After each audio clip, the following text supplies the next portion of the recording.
Welcome into the In the Money podcast for Saturday, November 25th. Tom Leach and Jim Goodman, Keeneland's director of mutuals and simulcasting, as we take a look at the Saturday card at Churchill Downs. It's their second card devoted entirely to 2-year-olds, and this one includes a couple of Grade 2 stakes that we'll take a look at as part of a late pick 4. So, Jim, let's start with the 9th. It's the Grade 2 Goldenrod for the fillies. Both of these are a mile and a 16th for the boys and for the girls. Where did you land in the Goldenrod?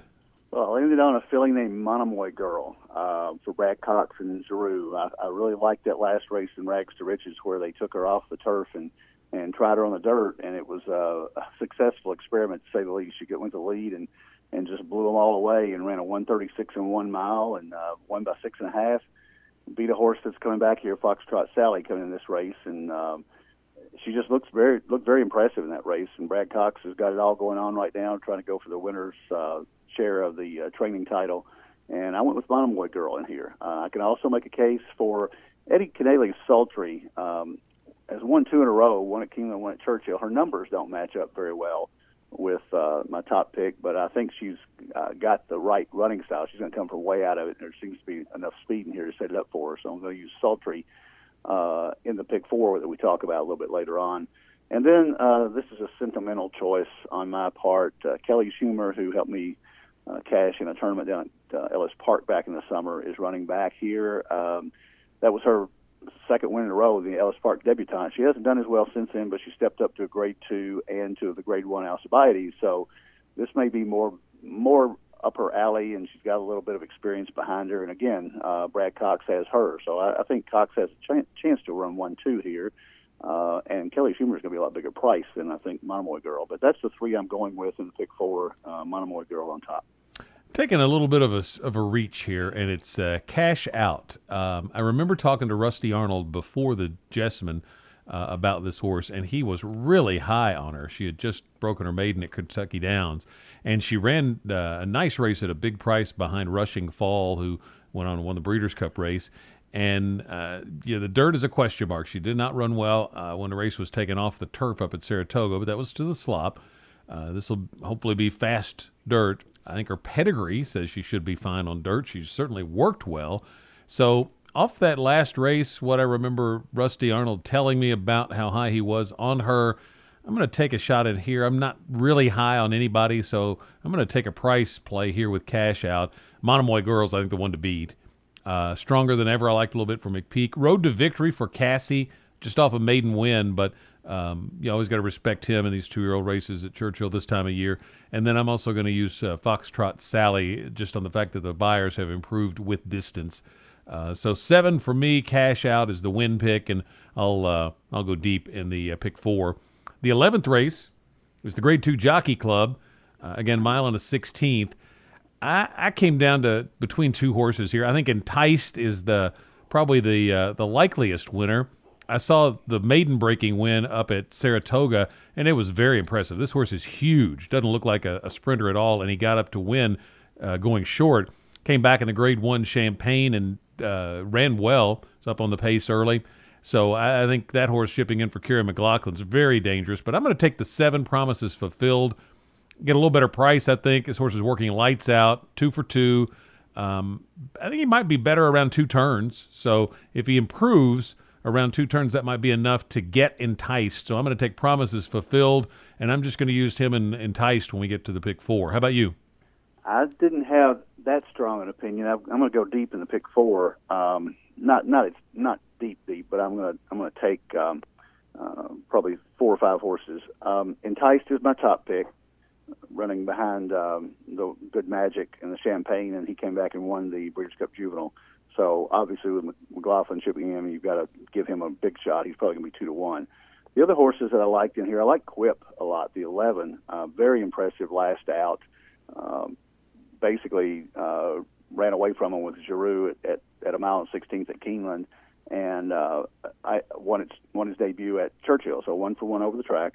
Gotta Go has 2 wins over the track. The 1 horse, Diamond Key, the 2, maybe sneaks in here at a price coming out of Parks. A lot of people don't give those Parks horses much credit. He ran 2 really big races at Parks in the sprint, stretching out now to a mile and 16th. So we'll see how he does. But I think that'll set him up well, and Frankie Pennington comes in to ride. And then Give Me a Minute. that horse was touted in the Breeders' Futurity at Keeneland and didn't really fire behind Free Drop Billy, but they still thought enough of him to ship him out to California in the Breeders' Cup Juvenile. He didn't run very well out there. He was a huge long shot with Castellano and really just kind of got left. But almost won the hopeful. Got beat by Sporting Chance and Free Drop Billy. So he runs back to that race. He's got a shot in here. I gave all 5 of those a shot with Entice, the top pick, the 6 horse in the Jockey Club. So what's your pick 4 ticket look like? All right, pick 4 ticket is a little bit spread out. I'm going to use 3 in the first leg, Sultry the 4, Monomoy Girl the 6, and Kelly's Humor the 10. Then in the 10th race, I'm going to take a stand here. I'm going to only use 2 horses. I'm going to use the 2 Dreamer's Point for Young Wilkes, who went off at 3-10 last out and went wide, and probably is going to be the favorite here. And then the 7, Title Ready for Santana's riding Title Ready. So I'll go 2-7 there. Then in the Kentucky Jockey Club, I'm going to go 5 deep with the 1, 2, 5, 6, 11 that we talked about. And then the maiden special weight at the end, there's 3 horses coming out of the same race that if you can use one of them, you've got to use all of them. That's Sandville the 3, Victory Lane the 8, and Enjoy the Journey the 10. I'm also going to throw in Mojo Man the 7 and the 11 horse, and I'm trying to read my writing here. Is it Zing Zang. Yeah. Zing Zang the 11. Good first out behind Private Eye and next out Winter Steel Shot. So it comes out of a key race. And so I'm going to use Zing Zang in there as well. So that would be 4, 6, 10 with 2, 7 with 1, 2, 5, 6, 11 with 3, 7, 8, 10, 11. I'm going to start out with 5 horses out of the Goldenrod. The 5 I mentioned, picked Cash Out, but also Road to Victory, Monomoy Girl, Stronger Than Ever, Foxtrot Sally. So 5, 6, 7, 8, 11. In the 10th race, I'm going to use Mr. Riccio, Title Ready, Oscar Blues. And I was real impressed with that race Bandito ran at Keeneland, so I'm going to include that one as well for a little bit of a price. So 6, 7, 8, 9. Just going to use the 2 in the Jockey Club, Promises Fulfilled and Enticed, 7 and 6. I'm going to use Mojo Man. Going to use Finished. But my win pick's going to be Victory Lane. And he comes out of that race at Keeneland where a bunch of these horses all finished together.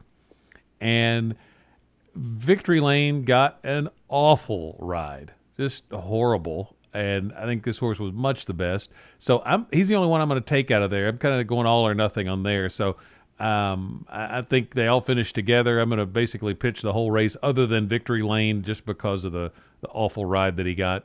But Mojo Man, I think, is real dangerous in there. Ran second at a big price. And DeVito's good with young horses. So that one bears a lot of watching. So 8, 7, and 6 are the 3 in there that I will use. So 5 by 4 by 2 by 3 for me. Best of luck with your Saturday wagers. Some great racing all weekend here in New York, California for the holiday weekend. So along with the football, the hoops, and the horses, it should be a great weekend for sports fans here in the Bluegrass.